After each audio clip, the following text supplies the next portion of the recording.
Permata TV YouTube Indonesia dengan bangga mempersembahkan sebuah storytelling kekinian abad ini, diangkat dari karya besar Esa Mintarja yang sangat populer di masanya, berlatar belakang kisah tanah Jawa masa lampau, tepatnya di penghujung kejayaan kerajaan tanah Jawa, dengan judul Kisah Api di Bukit Menoreh.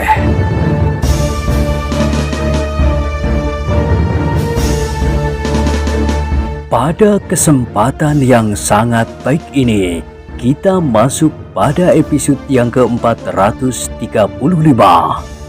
Selamat menikmati.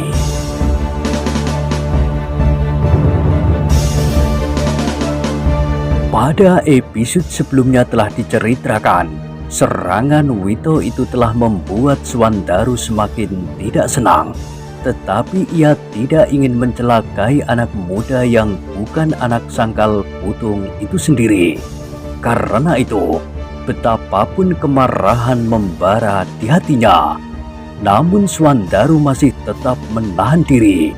Sehingga dengan demikian, ia hanya berusaha untuk menghindari serangan-serangan yang kemudian datang bagaikan banjir bandang. Tetapi semakin seru Wito menyerang, semakin sadarlah lawannya bahwa sebenarnya Wito adalah anak muda yang sedang di dalam perkembangan ilmu kanuragan yang dituntutnya. Itulah sebabnya ia merasa dirinya tidak terkalahkan oleh siapapun juga. Agung Sedayu yang melihat perkelahian itu di dalam keremangan malam pun menarik nafas dalam-dalam. Kali ini ia memuji di dalam hati. Untunglah bahwa Swandaru tidak dihinggapi penyakitnya, sehingga ia tidak berbuat hal-hal yang aneh-aneh atas anak muda itu.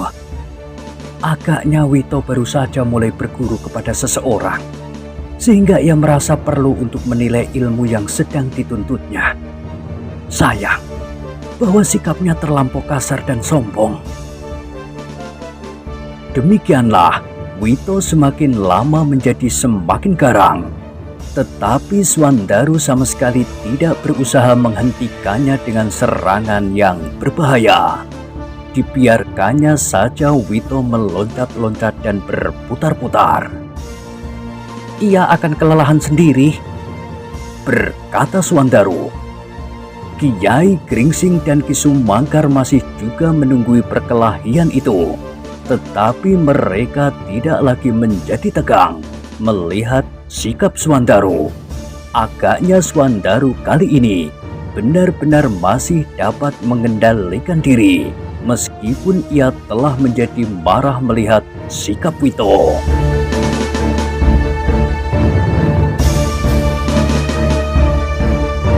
Biarlah aku kembali ke Kademangan, berkata Ki Sumangkar. Ki Demang dan anak-anak muda yang masih tinggal akan menjadi gelisah, dan mungkin di luar keinginan kita. Mereka akan melakukan hal-hal yang tidak wajar apabila mereka berdatangan kemari. Kiai Gringsing mengerutkan keningnya, katanya sambil mengangguk-angguk. Baiklah, aku akan menunggu Swandaru. Mudah-mudahan ia tidak kehilangan kesabaran. Ki Sumangkar pun kemudian kembali ke Kademangan untuk menenteramkan anak muda yang masih tinggal. Mereka harus tahu bahwa sebenarnya tidak terjadi sesuatu yang perlu dicemaskan. Demikianlah Swandaru masih berkelahi. Bukan saja Agung Sedayu, tetapi anak-anak muda dan orang-orang yang ada di sekitarnya pun segera mengetahui bahwa Swandaru mampu mengatasi lawannya tanpa berbuat dengan bersungguh-sungguh. Bahkan kadang-kadang Swandaru hanya sekedar mendorong lawannya apabila ia menyerang, sehingga atas dorongan kekuatan sendiri dan sentuhan tangan Swandaru itu, Wito telah terjerembab di tanah.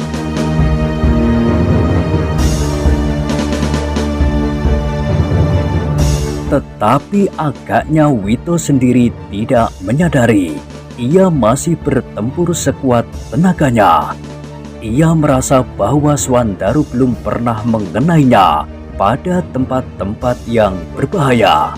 Karena itu, maka ia masih tetap salah mengerti. Disangkanya Swandaru memang tidak mampu berbuat lebih dari yang dilakukannya itu.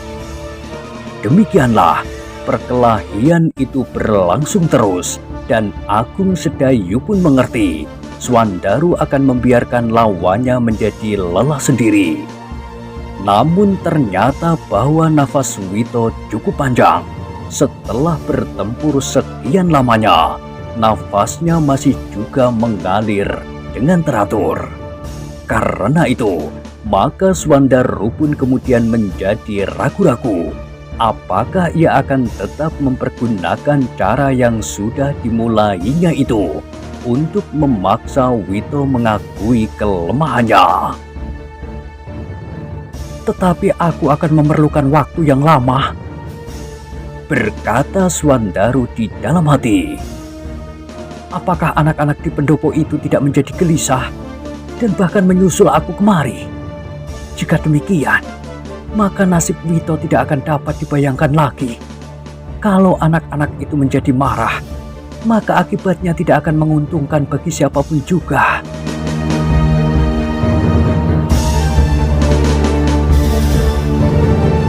Namun selagi Swandaru berada dalam keraguan-raguan itu, Agung Sedayu agaknya dapat melihat karena sikapnya yang tidak menentu.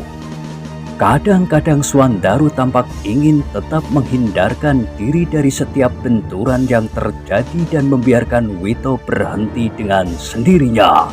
Tetapi kadang-kadang ia bersikap lain. Kadang-kadang ia mulai bersikap keras. Karena itu, agar Swandaru tidak berbuat sesuatu yang dapat membahayakan lawannya, Agung Sedayu berkata, "Kau mempunyai waktu yang panjang. Paman Sumangkar telah kembali ke Kademangan untuk mengabarkan bahwa sebenarnya tidak terjadi apa-apa di sini." Swandaru mengerutkan keningnya, lalu tiba-tiba saja ia tertawa sambil menyahut, "Apakah kau tahu apa yang aku pikirkan? Sikapmu yang ragu-ragu." Aku sama sekali tidak ragu-ragu.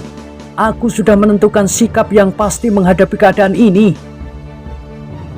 Tetapi kau kadang-kadang kehilangan pegangan. Kadang-kadang kau bersikap hampir bersungguh-sungguh. Mungkin, tetapi itu bukan maksudku. Aku tetap pada pendirianku bahwa aku akan dapat menghentikannya dengan cara ini. Teruskan, cara yang kau tempuh sudah baik. Diam! Diam! Tiba-tiba Wito menjerit. Ia benar-benar merasa terhina bahwa Swandaru masih sempat berbicara dengan Agung Sedayu selagi ia berkelahi. Bahkan Wito merasa telah mengerahkan segenap kemampuannya. Karena itu, sikap Swandaru yang berbicara seenaknya membuatnya benar-benar menjadi sakit hati.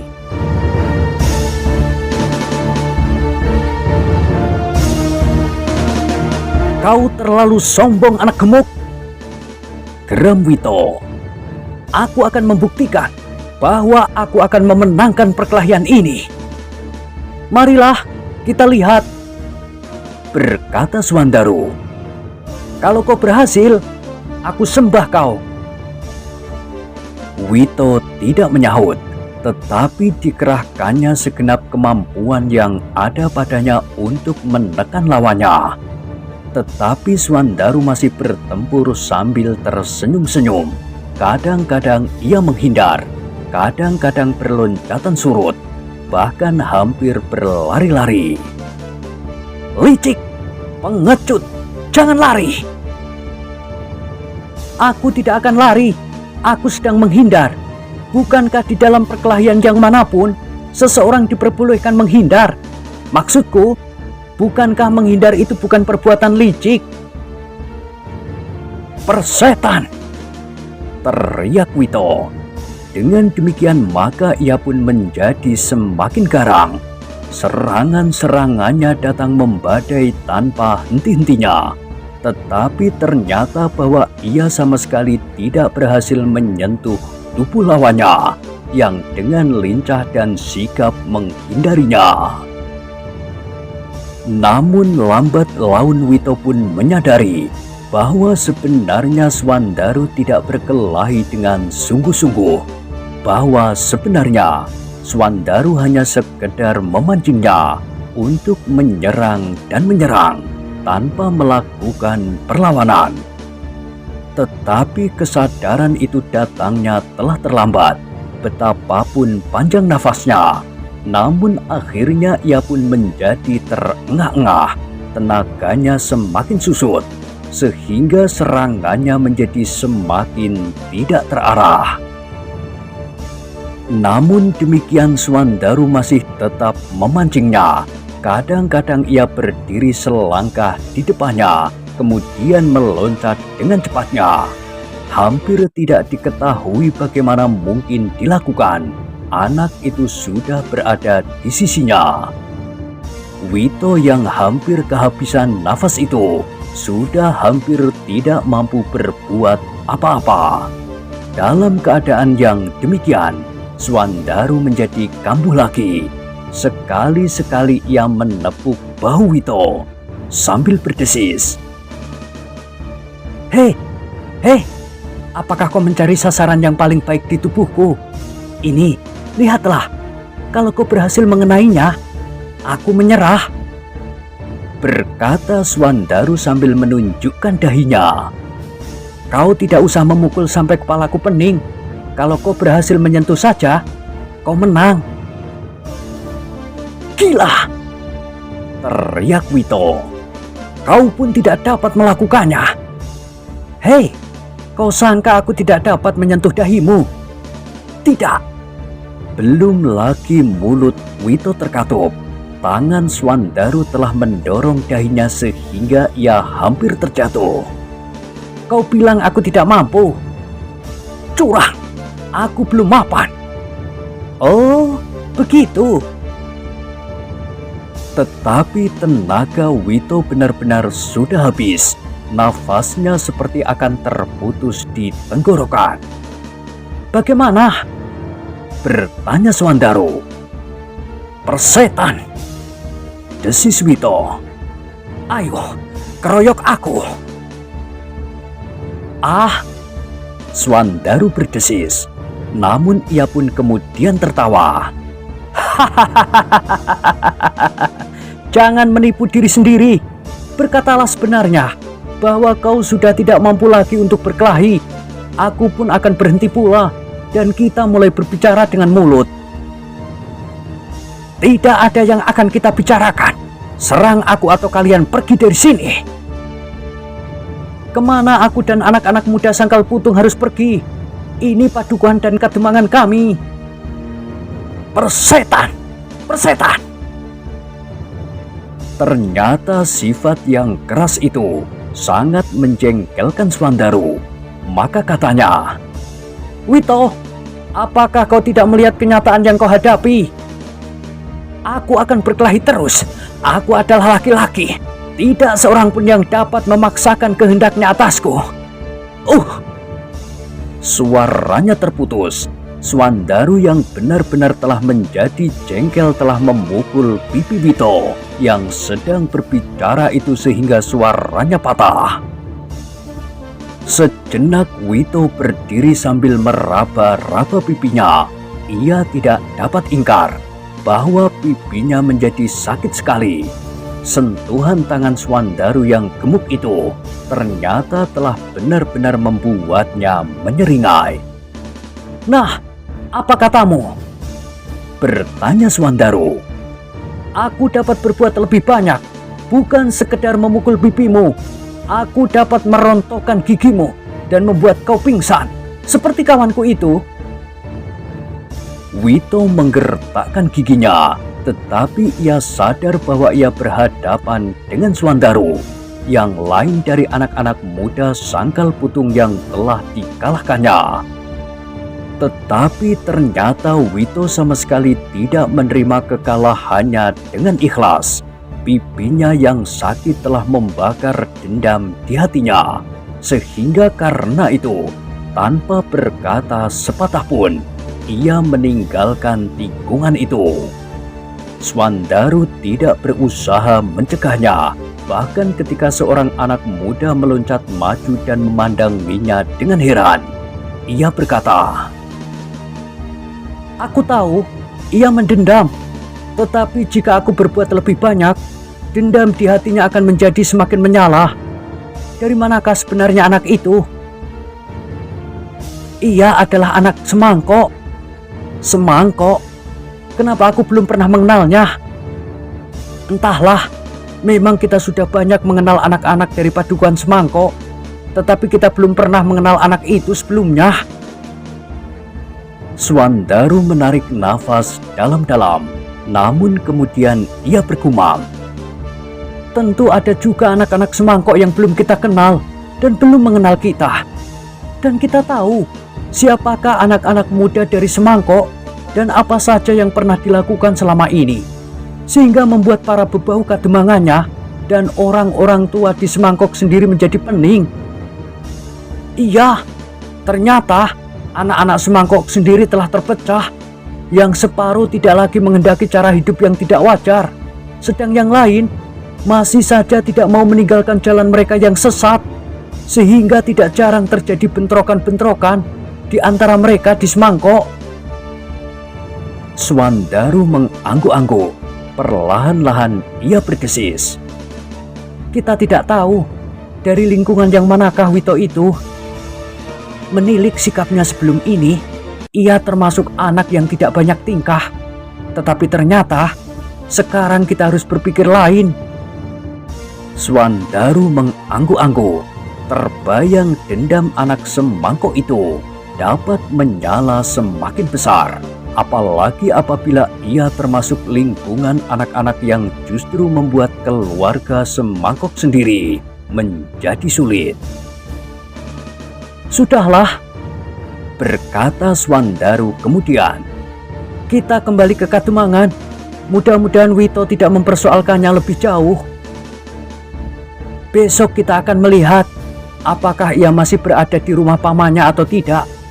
Jika tidak, kita harus bersiap-siap menghadapi setiap kemungkinan yang dapat terjadi." Swandaru tidak menyahut. Dipandanginya jalan yang gelap yang seakan-akan telah menelan Wito beberapa saat yang lalu. Sekilas terbayang di kepalanya beberapa waktu yang lampau. Anak-anak muda Sangkal Putung berkeliaran hampir di setiap sudut Kademangan untuk mengawasi kemungkinan orang-orang Tohpati yang menyusup masuk ke Kademangannya. "Apakah sekarang kita harus berbuat seperti itu, sekedar untuk menghadapi anak-anak dari Kademangan yang lain?" katanya di dalam hati. Tetapi Swandaru tidak mengucapkannya. Yang dikatakannya kemudian adalah, "Marilah kita kembali ke Kademangan. Jangan hiraukan lagi Wito, setidak-tidaknya untuk malam ini." Agung Sedayu yang selama itu berdiri diam di samping gurunya mengangguk-anggukkan kepalanya. Memang benar apa yang dikatakan oleh Swandaru. Wito itu dapat diabaikan, setidak-tidaknya untuk malam ini, entahlah untuk besok atau lusa. Demikianlah, maka mereka yang berkerumun di tikungan itu pun segera bubar. Ada yang kembali ke Kademangan, tetapi orang-orang tua kembali pulang ke rumah masing-masing. Meskipun ada juga 1-2 orang yang duduk-duduk di gardu terdekat, mereka masih saja memperbincangkan peristiwa yang baru saja terjadi. Di Kademangan, Ternyata cerita tentang Wito itu pun segera menjalar dari mulut ke mulut. Setiap orang yang ada di pendopo pun segera mengetahui apa yang telah terjadi. Ada-ada saja, gumam Ki Jogoboyo. Persoalan anak-anak muda zaman ini memang membuat kepala ini menjadi botak. Ki Demang memandang wajah Ki Jogoboyo yang tegang sejenak, namun ia kemudian berkata, persoalan yang perlu mendapat perhatian yang mendalam. Ki Jogoboyo mengangguk-anggukkan kepalanya, namun pembicaraan itu pun segera terputus. Ia mendengar gelak yang meledak di antara anak-anak muda yang duduk di sudut. Ternyata mereka sudah mulai berkelakar kembali. Pendopo Kademangan itu pun menjadi riuh kembali. Ki Demang yang duduk di sebelah Ki Jogoboyo berkata, anak-anak muda sebanyak ini, bahkan jauh lebih banyak lagi, memerlukan perhatian. Jika mereka kehilangan pegangan apa yang sebaiknya mereka lakukan, maka kita akan dihadapkan pada tanda bahaya yang tidak kalah dari bahaya yang dapat ditimbulkan oleh pasukan Tohpati saat itu. Ki Jogoboyo mengangguk-anggukkan kepalanya. Anak-anak yang tumbuh semakin dewasa ingin juga menunjukkan sifat kejantanan dan kepahlawanan seperti kakak-kakaknya. Tetapi sasaran mereka kini tidak tersedia seperti pada saat Tohpati ada di luar Kademangan ini, sehingga kadang-kadang mereka menimbulkan persoalan tersendiri. Ki Jogoboyo mengangguk-anggukkan kepalanya pula. Dengan nada rendah ia menyahut, untunglah bahwa anak-anak muda di Sangkal Putung sampai saat ini masih tetap terkendali. Mudah-mudahan kita tidak menghadapi kesulitan yang akan mereka timbulkan kemudian hari. Ki Demang mengangguk-anggukkan kepalanya. Ia pun merasa beruntung bahwa anak-anak muda Sangkal Putung masih menyadari kedudukannya. Mereka masih tetap menyadari bahwa masa depan Sangkal Putung ada di tangan mereka, sehingga mereka tidak menyia-nyiakan masa muda mereka. Sebagian terbesar dari anak-anak muda kita yang ikut di dalam perjuangan menyelamatkan Sangkal Putung masih ada di antara mereka, berkata Ki Jogoboyo kemudian, sehingga mereka masih tetap menyadari arti dari perjuangan itu sepenuhnya. Kita harus berhati-hati, Ki Jogoboyo. Kalau kita lengah, maka peristiwa-peristiwa yang tidak kita kehendaki dapat saja tumbuh di Kademangan ini. Keduanya pun kemudian terdiam. Di sebelah mereka, Kiai Gringsing dan Ki Sumangkar pun hanya duduk sambil berdiam diri. Mereka memandangi anak-anak muda yang berkelakar dengan gembira hampir semalam suntuk. Suwandaru sendiri duduk bersandar dinding sambil terkantuk-kantuk. Sedang Agung Sedayu hanya tersenyum-senyum saja menanggapi kelakar anak-anak muda Sangkal Putung.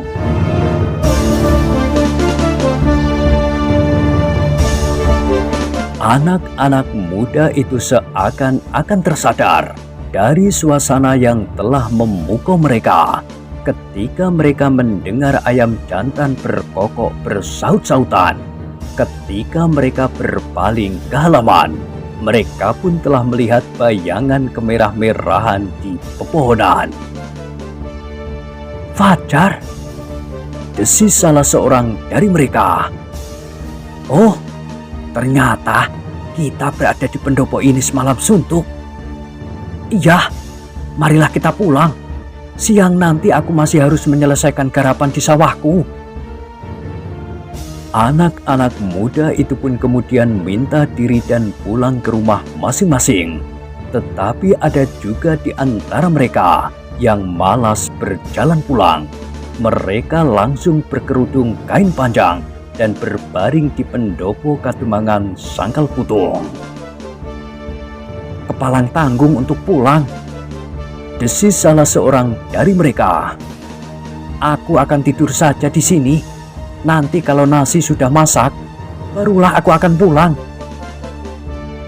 Swandaru tidak dapat mengusir mereka, namun ia pun terpaksa ikut tidur di pendopo itu pula, menghabiskan ujung malam yang masih tersisa. Demikian pula dengan Agung Sedayu. Ia tidak dapat meninggalkan mereka yang berbaring silang menyilang di antara daun-daun pembungkus makanan yang masih berserakan.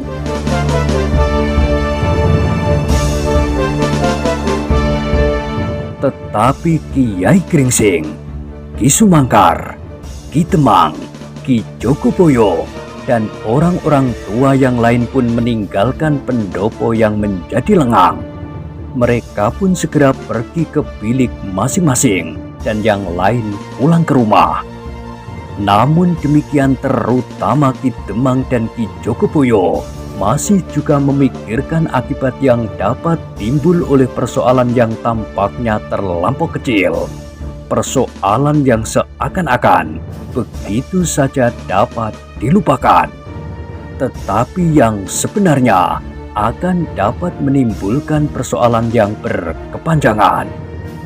Sebenarnya lah, di pagi-pagi buta, Wito telah minta diri kepada pamannya untuk segera pulang ke Semangkok. "Hei, kenapa begitu tergesa-gesa? Bukankah kau pernah mengatakan bahwa kau akan berada di sini sampai ayahmu menjemputmu? Atau bahkan kau akan tetap tinggal di sini? Aku memerlukan bantuanmu menjelang bertanam padi di musim mendatang." "Aku hanya akan menengok ayah dan ibu sebentar saja, Paman. Mungkin sehari atau 2 hari. Aku akan segera kembali." "Apakah kau mempunyai keperluan khusus yang agaknya kau segan mengatakannya?" bertanya bibinya. "Tidak, Bibi. Tidak apa-apa. Aku hanya akan menengok keluarga di Semangkok bareng sehari 2 hari. Sudah lama aku tinggal di sini. Aku sudah ingin melihat adik-adikku, meskipun hanya sekilas." Paman dan bibinya memang merasa agak curiga, tetapi mereka tidak dapat mencegahnya. Karena itu, Wito diberinya bekal uang sedikit yang barangkali diperlukan di perjalanan. Baru ketika matahari menjadi semakin tinggi dan Wito telah menjadi semakin jauh dari Kademangan Sangkal Putung, pamannya mendengar peristiwa yang telah terjadi semalam. "Oh, jadi Wito telah berbuat onar di sini. Aku memang mendengar bunyi kentongan berturut-turut. Tetapi kenapa aku tidak mendengar bahwa di tikungan sebelah telah terjadi keributan?"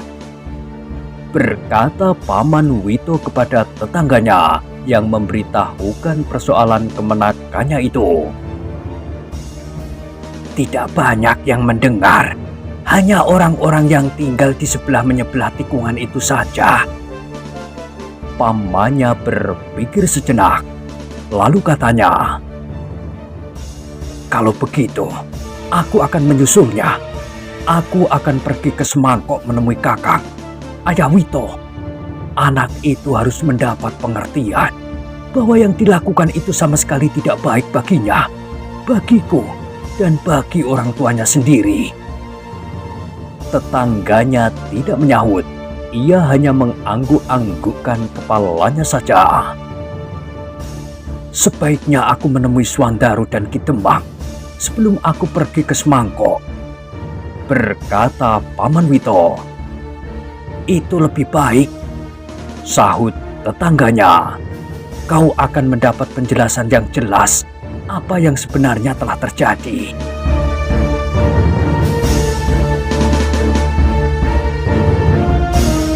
Paman Wito itu pun kemudian dengan dada yang berdebar-debar pergi ke Kademangan.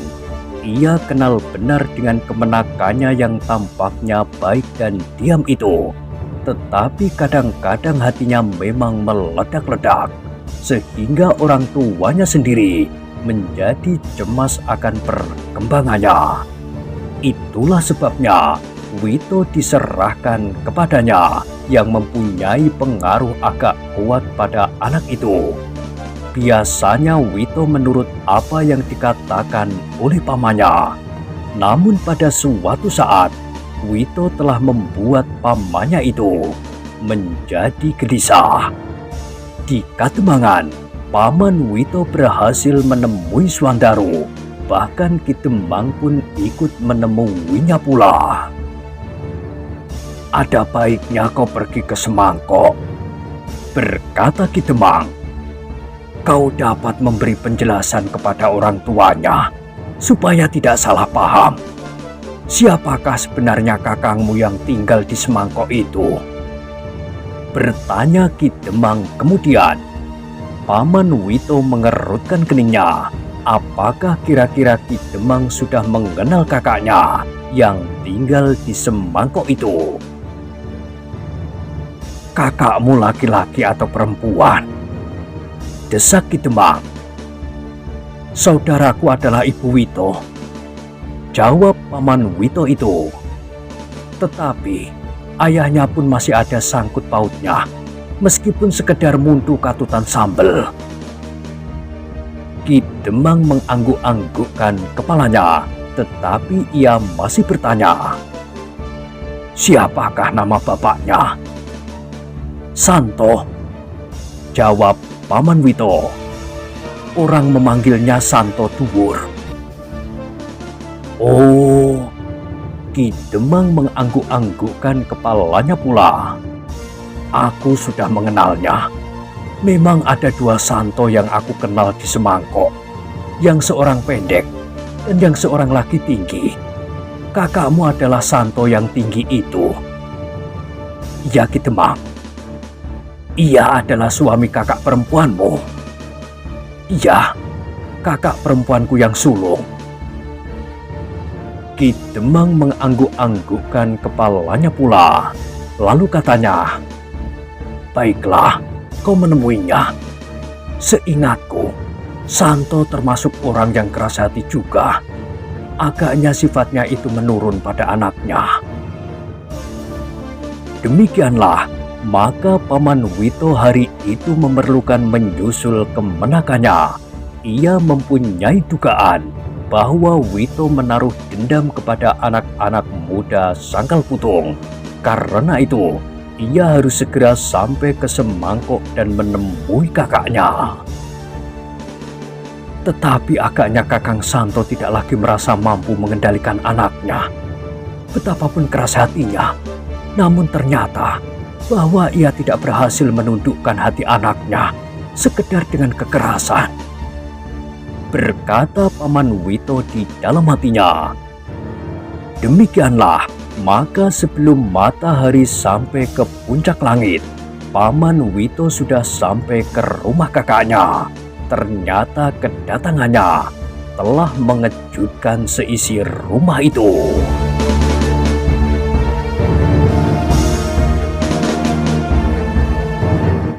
Nah, bagaimanakah kisah selanjutnya? Silahkan ikuti terus kisah Api di Bukit Menoreh pada episode berikutnya.